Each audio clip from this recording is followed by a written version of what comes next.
Keçən dəfə xəbərlərə baxdım. Sən demə Jetour T2 var, o Defender oxşayan. Hı -hı. Hətta belə bədi kiti var. Defenderə Defender yığılan. yığırlar, hə, Hə. birə-bir Defender olur.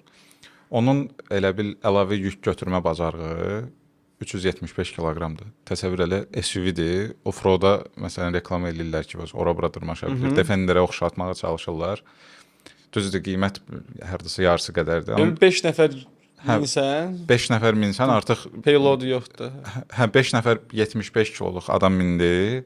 Baqaja heç nə qoya bilməyəcəksən artıq. Yük çox olur, maşın aşmağa meylli olur. Askı sistemi ona hesablanmayıb. Biabırçılıq. Nətər belə maşın olur? İkinci əlif vəbş. Jetour. Onu yaxşı şey eləyirlər. Defender azda oxşadırlar. Görmüşəm. Hə, görünüş pis deyil, Defender bilmirəm. cildinə Yəni girir. onu səncə offroad-a çıxardılar ümumiyyətlə, yoxsa ancaq şəhərdə ora-bura? Bilmirəm. Mən bir dənə də görmüşəm onu. Bir dənə event var idi. Şahdağda qalxırlar yuxarı Hə, yadında. Hə, onda qalxmışdı. Qalxmışdı. Hə, onda qalxmışdı. Deyəsən birinci o idi. Prosta deyəsən bir dənə qış təkər olan maşın da o idi. Hə. Belə bir məsələ də var idi. O qəribə idi.